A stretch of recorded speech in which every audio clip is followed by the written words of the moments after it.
Heavy sounds of footsteps echoed through the corridors. The man walking past them held the authority enough to bring Avenue Power down to its knees before him. As he reached the doors of the venue, they were pushed open for his entrance.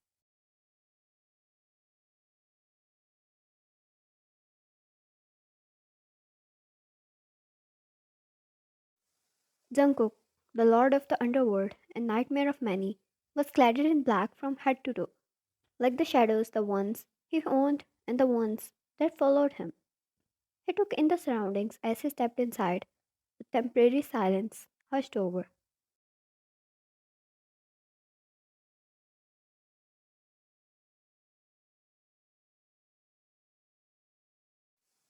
Heads turned, people wearing classy and expensive dresses belonging to every line of work, politicians, made men, gangsters, doctors, and FBI.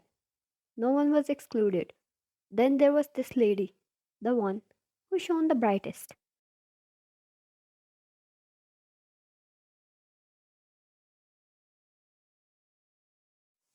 Among all those nasty faces, there was this girl, this angel, who walked through the crowd, her hair styled in loose curls. She wore a dress of his choice and earrings he just gifted her yesterday. Jungkook, beautiful, he whispered under his breath and walked to her straight.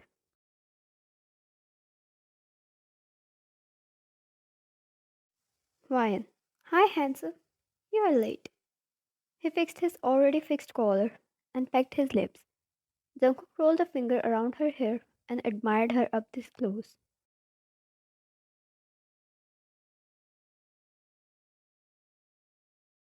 Ryan, don't make an excuse later.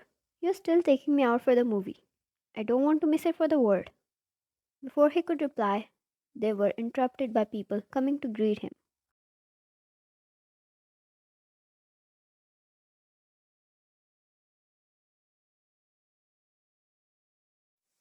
Jungkook slid his protective arm around Ryan's waist, holding her close to him as he greeted them back, fulfilling a formality. Time passed, glasses clicked, bodies danced, and deals were made. Now was the time.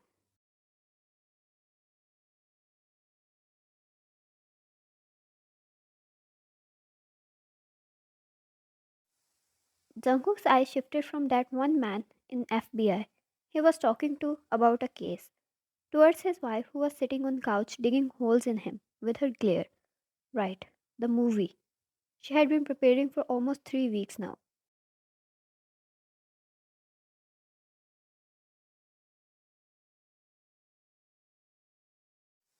The movie from her favorite actor that was releasing today, and in no way she was going to miss it, otherwise he would have to sleep on couch for the rest of his life.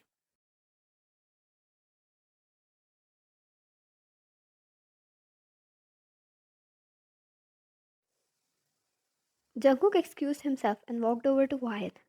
Jungkook, you look hot when you're mad. He extended hand which she took and stood up. Wyan, say that when I beat you at Tekken. Wouldn't be hot anymore.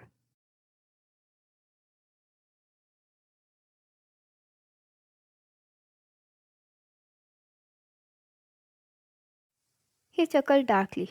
That was never happening. No matter how many times they play, unless she shows him puppy eyes and refuses to beat her. Jungkook, let's get you to movie before you come for something even bad.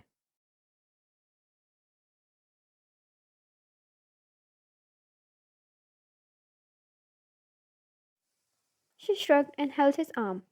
Jungkook decided to leave the event to his right hand man, but before he could call him, another man came over and started to make a convo with him. Vine balled her fists and pulled on Jungkook's sleeve.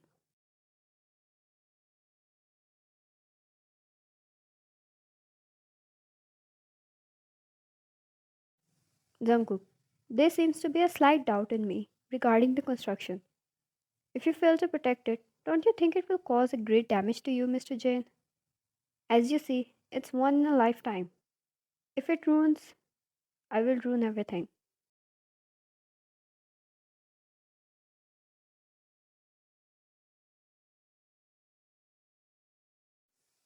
Wine ignored the conversation and rolled her eyes.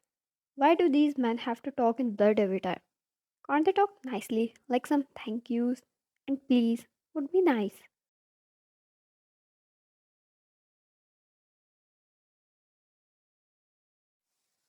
Jane, of course. I've got a huge amount of people on it. Wine lost it. She snatched the glass of wine in Jungkook's hand and pulled her arm out of his grip in a rough manner and walked past them in a way her heels made an angry sound.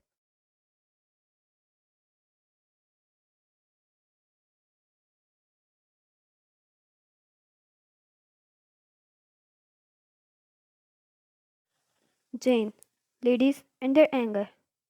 Jungkook shifted his eyes on him, cold and dark eyes, which shut him up real quick as he muttered an apology before running away.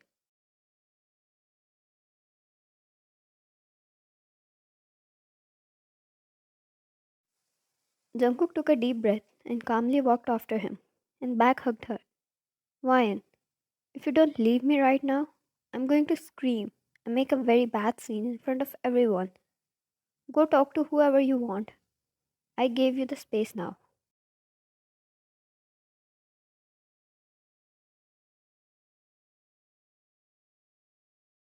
Jungkook, love.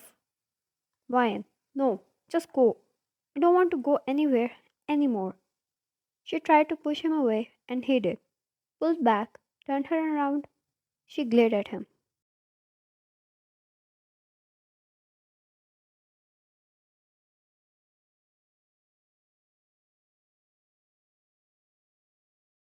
Jungkook, I'll take you.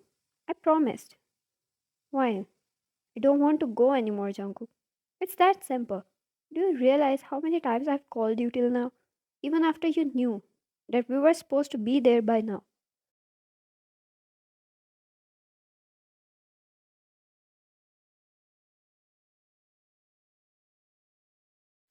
Wyan, go away.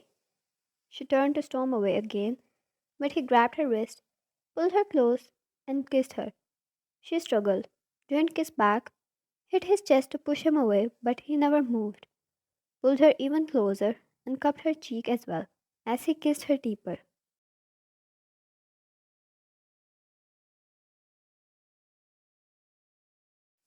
Slowly, her struggle stopped. The heat coming out of his body melted her, and she relaxed. Didn't kiss back, but she let him do as he wished. Once he pulled away, he kissed her cheek.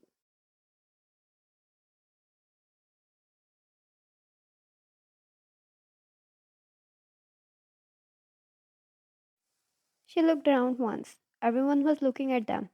Was she too loud? Did she create a scene?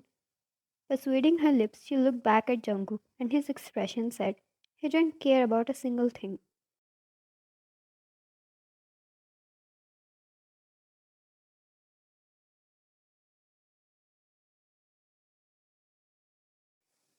Holding her waist, he guided her out towards his car without saying bye to anyone inside, and the two left for cinema.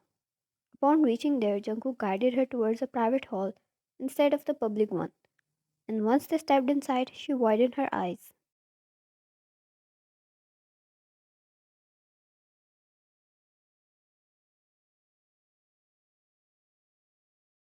Ryan, no way. Seriously? When she turned towards him, he shrugged, hands inside his pockets. Ryan, so we are late on purpose. Because you planned this. Oh god, you're so sweet. You should have told me.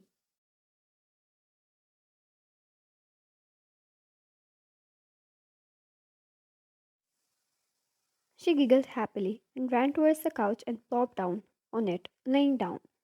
Jungkook, I wouldn't get to see those expressions then. He calmly walked after her, getting in his seat as well. The seats were like a bed. She instantly caught in his arms.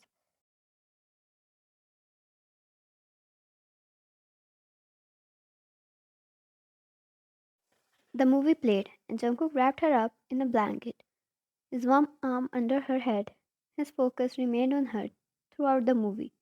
The happiness on her face was one of the things he lived for.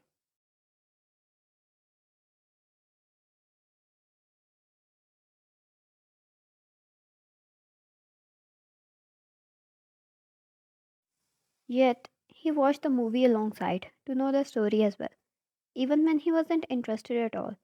But he did it.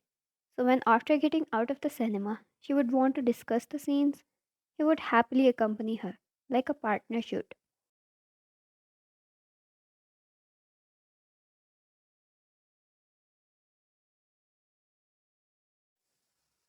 Ryan. No. Why would he die? Why would he die? Jungkook. He won't.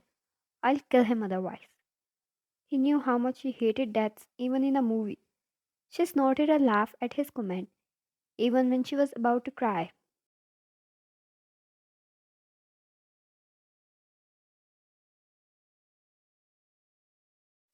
Ryan. Can you talk in a language that doesn't speak death? Jungkook. Hmm. I'll destroy him, but leave him to live. Ryan. Jeez. Man. She poked his nose.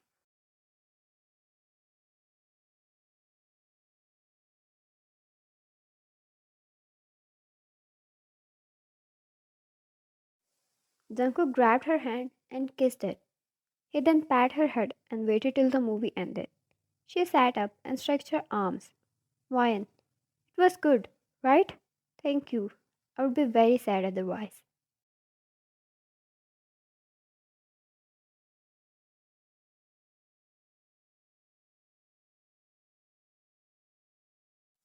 Jungkook, it was good except for the baldy. Lunatic. Ryan, hey, he was very sweet. Jungkook, and idiot. Why would he save those who betrayed him? He's stupid or what?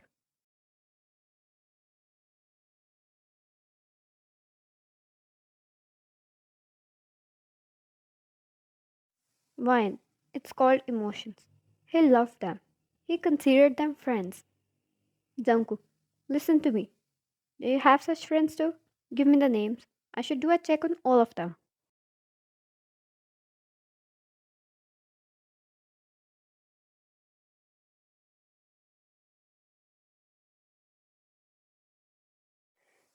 Wine laughed and he looked at her seriously. He was worked up at the simple thought of her getting betrayed by her friends. She loved how he accompanied her in everything she loved books, Netflix, movies, or anything, even when he was not interested.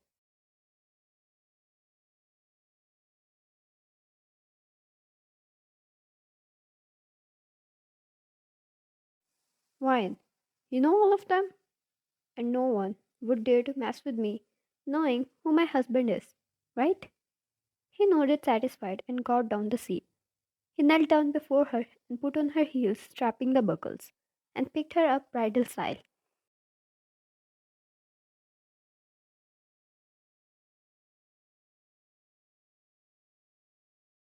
Jungkook, now that you had your time and enjoyed the movie, how about we go home and enjoy in mine style? He winked and she hit his chest, but nodded anyways, and the two went home.